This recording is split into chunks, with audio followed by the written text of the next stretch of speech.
Bonjour à tous. Aujourd'hui, l'heure est grave. J'ai reçu un DM suspect. Voilà le lien de l'épisode interdit du jour où tout a basculé. Fais-en bon usage. Et j'ai découvert qu'il y a effectivement un épisode qui a été banni de le jour où tout a basculé, qui s'appelle « Mon père est trop strict ». Épisode que je n'ai jamais vu, et là je ne mens pas. Et il a été reposté en fait sur une chaîne, quelqu'un en gros a reposté l'épisode. Cette histoire est inspirée de faits réels. Nous sommes dans les Yvelines, chez la famille Mercier. Christian est professeur d'histoire dans un lycée privé. Il est marié à Evelyne, femme au foyer. Louis, s'il te plaît. Leur fille, Louise, 17 ans, est lycéenne. Bénissez-nous, Seigneur. Bénissez ce repas et ceux qui l'ont préparé, et procurez du pain à ceux qui n'en ont pas. Merci, Louise. Sympa. La famille Mercier est très pieuse. Christian est croyant et pratiquant. Il tient à transmettre à sa fille les valeurs religieuses auxquelles il croit. Quelque chose ne va pas, Louise? Non? Non, c'est juste que j'aime pas trop les carottes dans la soupe. Et alors? Tu crois que c'est une bonne raison pour ne pas en manger? Mais elle a mangé, elle était en train de manger. Qu'est-ce que c'est que cette scène? Alors, Louise, ne fais pas l'enfant. Il les terrorise. Bien que dégoûtée, Louise s'oblige à manger. L'adolescente est très docile. J'ai pensé que nous pourrions nous faire une soirée jeu de société demain soir. Qu'est-ce que vous en pensez? Louise, ça te dit? Qu'est-ce qu'il y a? Louise m'a demandé l'autorisation de sortir demain soir avec son amie Jenny. Ah oui, génie. J'allais justement t'en parler. Sortir, mais... Comment ça, sortir? Au cinéma. Sortir au cinéma. Elle ne rentrerait pas tard. Je serai rentrée à minuit, c'est sûr. C'est la cousine de Jenny qui me raccompagnera. Elle a 18 ans, elle conduit super bien. Et vous allez voir quoi au cinéma? Je sais pas, on n'en a pas encore parlé. Pourquoi? Ma chérie, les gens vont au cinéma pour voir un film. Ça me paraît plutôt évident, non? Si tu ne sais pas ce que tu vas voir, pourquoi veux-tu sortir au cinéma, alors? Mais papa, c'est juste un ciné, s'il te plaît. Écoute, Louise, si tu veux que nous regardions un film demain à la maison et inviter Jenny à nous rejoindre, il n'y a aucun problème. Regarde-moi. Mais tu n'iras pas au cinéma avec tout le monde. Il me fait trop peur, il joue trop bien. C'est pour ça qu'il a été banni en fait. Le bouc joue trop bien, c'est terrifiant les gars, je suis un peu mal à l'aise. Compris? Fin de la discussion. Chez les Mercier, personne ne contredit jamais Christian. Bonsoir, jeune fille. Evelyne, embarrassée, rejoint sa fille, une fois encore brimée. Christian était trop sévère avec Louise, et elle en souffrait. Mais il était également un excellent père et mari, attentionné, aimant. Je partageais avec lui ses principes Il y a Christian de l'autre côté de la caméra qui est comme ça, c'est sûr. d'éducation, mais je pensais que nous pouvions faire confiance à Louise. Le lendemain soir, pour faire plaisir à Louise, Christian a tenu à inviter Jenny à passer la nuit chez eux. Il loue un film de son choix. Un film qui n'est pas du goût des adolescentes. Louise. Chut! Oh mon dieu, Jenny c'est l'actrice de l'épisode Ma fille vend son corps, il me semble. On va aller se coucher, nous, si ça vous dérange pas. Ne regardez pas la fin. Je l'ai loué pour vous. Merci, monsieur, merci, mais moi, je suis un peu fatiguée. Jenny dort déjà, donc bonne nuit. Complices, les jeunes filles échappent à cette triste soirée.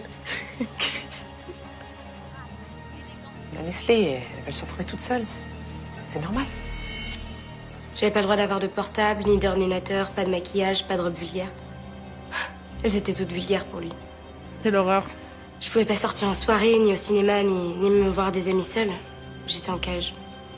J'ai tout fait. Je crois même que j'étais malheureuse. J'écris un message pour Julien. Pour Julien?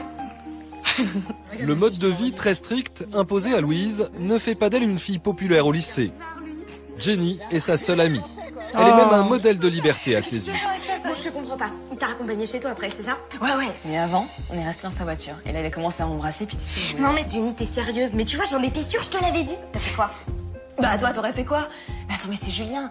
Mais toutes les filles au bahurettes de ce mec, quoi. Bah là, j'ai proposé de monter. Non mais...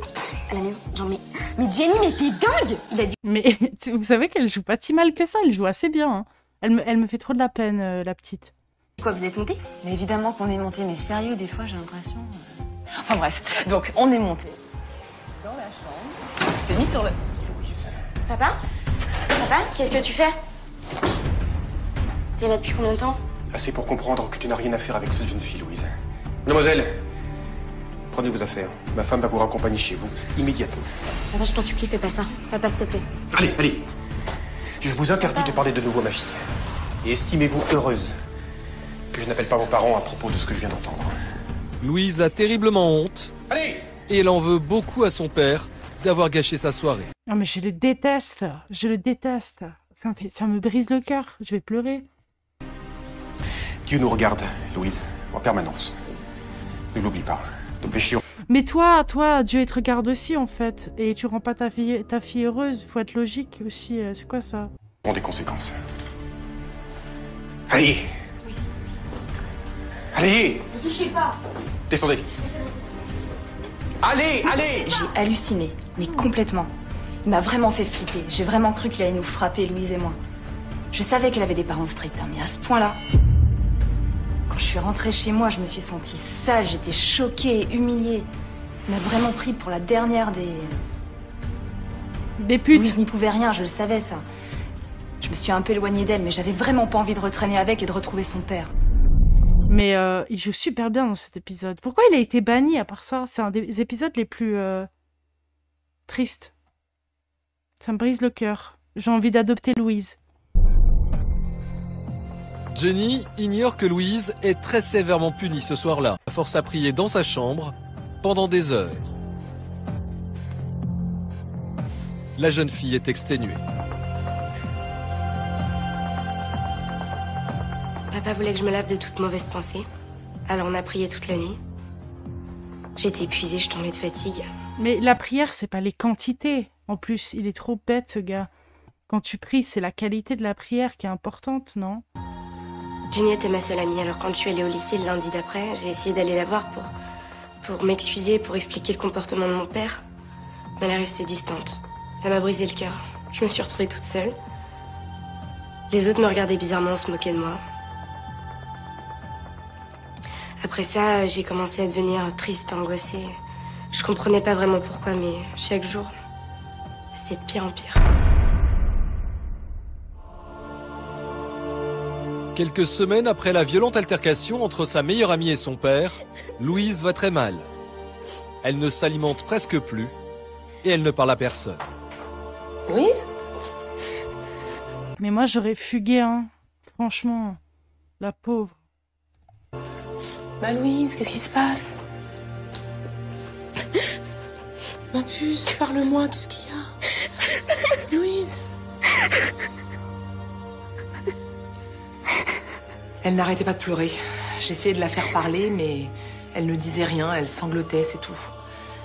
J'étais complètement impuissante. Ça a duré comme ça pendant au moins 1 heure. Elle pleurait, puis elle s'est calmée, et puis elle a recommencé à suffoquer en pleurant. Je savais pas quoi faire, c'était effrayant, on aurait dit comme une crise d'asthme. J'ai appelé notre médecin de famille, et puis j'étais morte d'inquiétude. Après avoir examiné Louise, le médecin est formel. L'adolescente n'est pas asthmatique. Elle vient de faire une crise de panique, souvent révélatrice d'une dépression latente. Je suis en bas avec le docteur, ma chérie, si t'as besoin de moi. Evelyne se fait désormais beaucoup de soucis pour La lui. tenue de la maman, elle était hyper jolie. J'adore. Tellement simple et sobre, comme moi. Regardez-moi ça. C'est magnifique. Le soir même, elle ne cache pas son angoisse à son époux Christian. Qu'est-ce qu'il y a?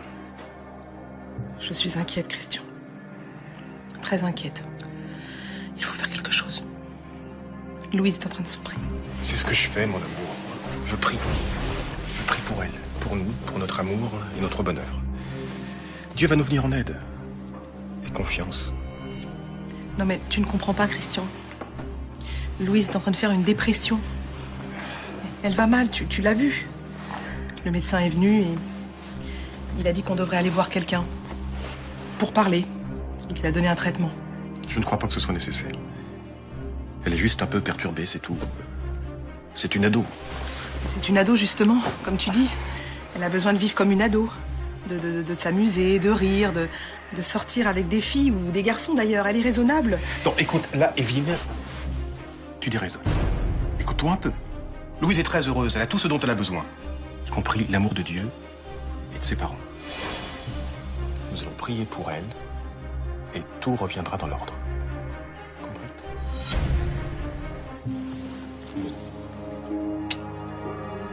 Mais lui, il est totalement brainwashé par un truc. Il a une maladie psychologique, c'est pas possible. Hein. Parce que tu peux croire en Dieu comme tu veux, c'est pas le problème. Le problème, c'est que ça t'empêche d'avoir une logique, en fait, et de voir que ta fille est malheureuse. Ça, c'est bizarre quand même. Parce que tu peux prier toute la journée, mais si à la fin de la journée, tu es quelqu'un de mauvais, en fait, c'est chaud. Pendant plusieurs semaines chez les Mercier, c'est l'impasse. L'état de Louise se dégrade de plus en plus. Malgré les demandes de son épouse, Christian refuse catégoriquement de l'emmener voir un psychologue. Evelyne se sent impuissante.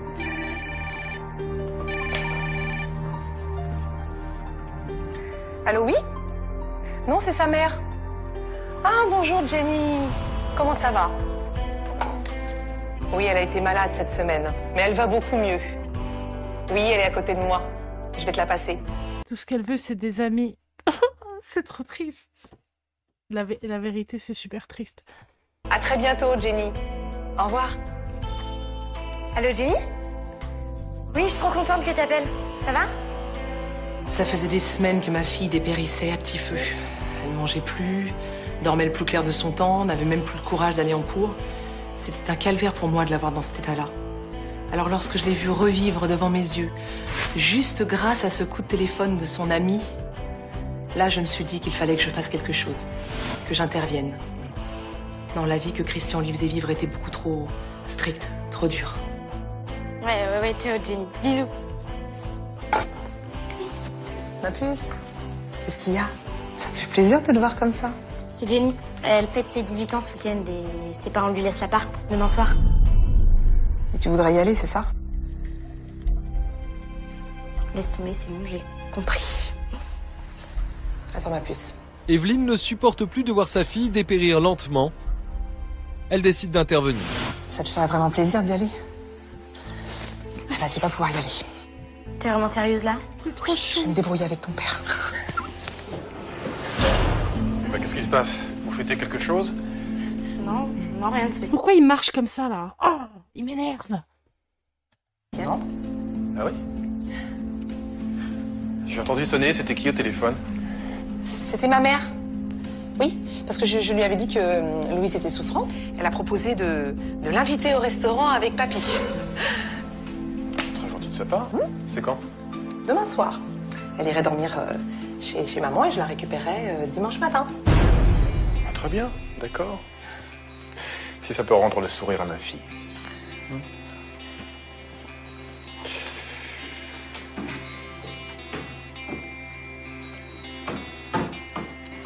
Je me suis sentie revivre instantanément. J'étais jamais allée à une seule soirée de toute ma vie et ça signifiait beaucoup pour moi. J'avais enfin l'impression d'être comme les autres, d'avoir une vie normale. Je pensais que ça allait être la fin de cette vie horrible que papa me forçait à avoir. Maman avait été géniale. Je savais qu'elle avait jamais menti à papa auparavant et là, elle l'avait fait pour moi, pour me rendre heureuse. Trop chou. Ça m'a beaucoup touchée. Le lendemain soir, Louise prend soin de se faire belle pour se rendre à la première fête de sa vie. Louise, tu es là? Oui. Il est presque 18h30. Mais qu'est-ce que c'est que cette truc? Bah quoi? C'est folle. C'est Jenny qui l'a oubliée à la maison la dernière fois qu'elle est venue. Je la trouve jolie. Elle est belle, hein. Oui, et ce maquillage, il faut que t'enlèves ça tout de suite si ton père te voit comme ça. Il nous tue toutes les deux.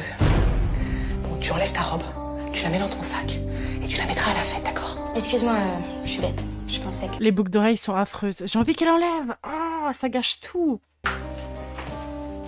Voir ma fille aussi jolie, aussi heureuse, m'a fait comme un électrochoc. J'ai réalisé ce que Christian nous faisait vivre depuis toutes ces années. J'ai réalisé aussi qu'il se trompait et que j'étais en profond désaccord avec lui sur l'éducation de Louise, sur sa foi religieuse et sur ses principes. Cela n'avait rien à voir avec le catholicisme. Sa façon de voir les choses était trop extrême. C'est ça, madame. Ah, j'ai envie qu'il y ait une suite où elles habitent les deux. Ah, ce serait génial. Après avoir déposé sa fille à la fête de son amie Jenny, Evelyne prépare le dîner pour elle et Christian. Elle compte profiter de ce moment à deux pour parler de l'éducation trop stricte de Louise.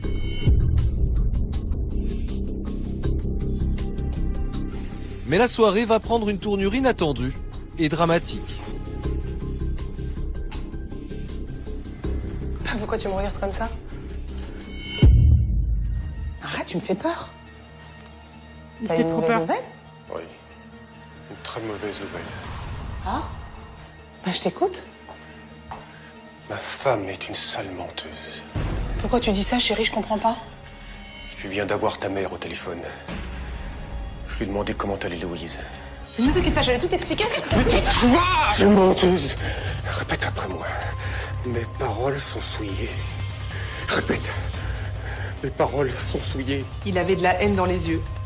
Je l'avais jamais vu comme ça auparavant. Je lui ai dit que Louise était partie à une soirée.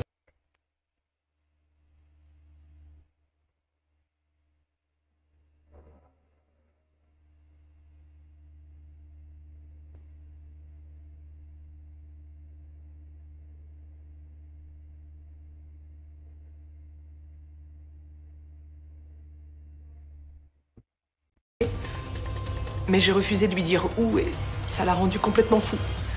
Tu te rends compte de ce que t'as fait? Tu te rends compte de ce que t'as fait? Tu vas payer! Il me disait... Je comprends pourquoi l'épisode a été banni. Personne ne va voir ça à 10h du matin sur France 2. J'avais péché, que Dieu me jugerait, qu'il fallait que je me repente. Ça n'avait plus rien à voir avec le fait d'être croyant ou pas. Mon mari était devenu complètement fou. Et ensuite, il m'a... Ensuite, Christian entraîne son épouse à la cave avec violence. Pour Christian, c'est Satan qui a poussé Evelyne à laisser partir Louise à cette fête et à lui mentir. Mais ça va, monsieur? Vous êtes complètement malade? Oh, il l'a enfermé dans la cave. On est où, là? Evelyne ne sait pas combien de temps va durer son calvaire. Prie! Et Dieu te pardonnera peut-être tes péchés.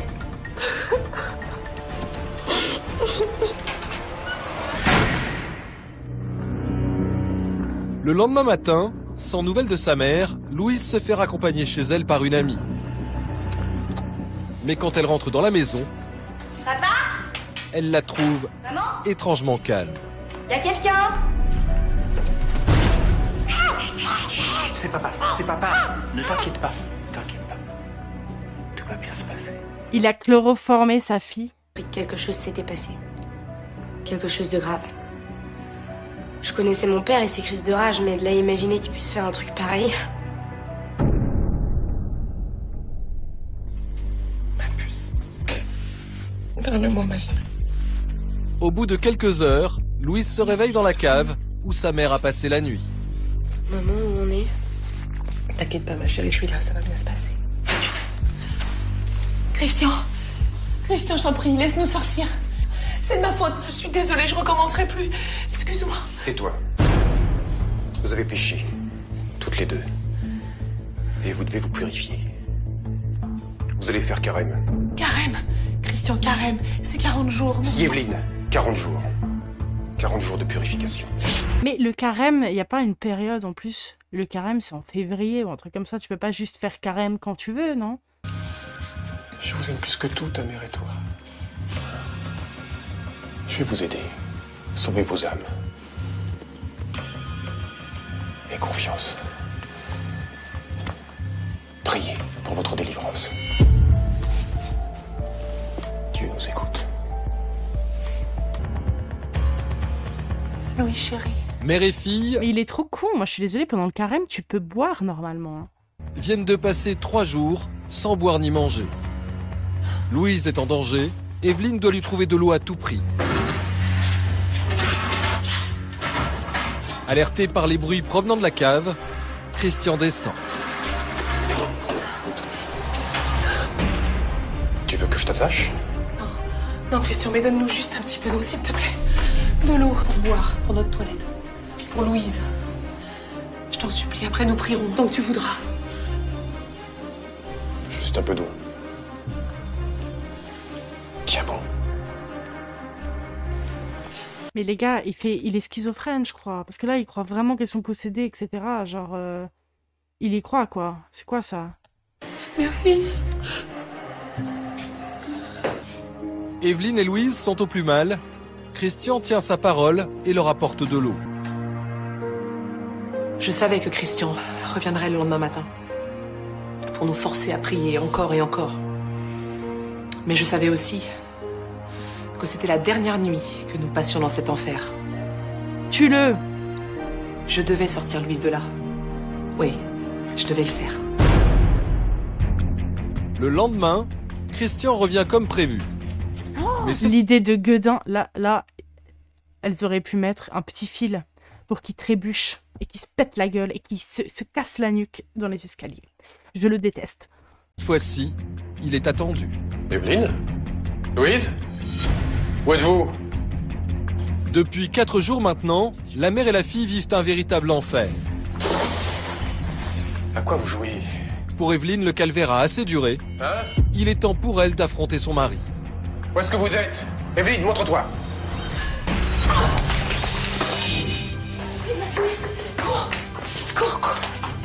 Après avoir assommé Christian, Evelyne et Louise parviennent à s'enfuir. Moi, je l'aurais enfermé dans la cave et je l'aurais laissé à vie. Le cauchemar est enfin terminé.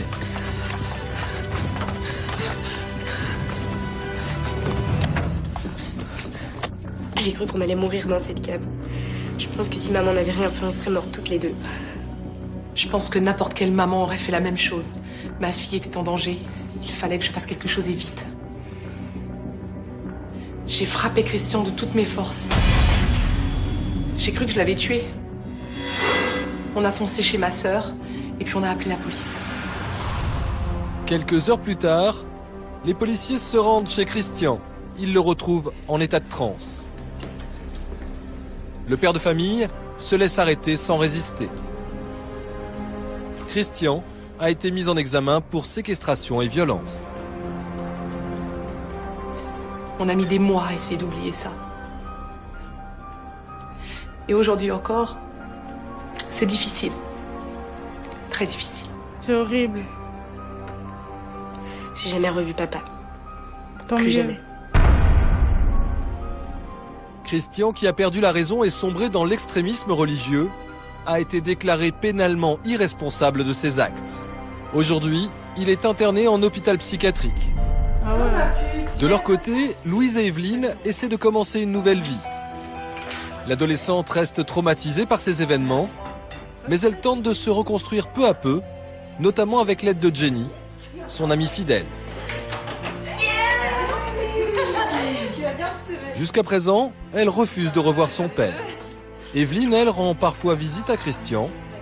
Elle n'a pas encore divorcé, mais ne lui a pas non plus pardonné.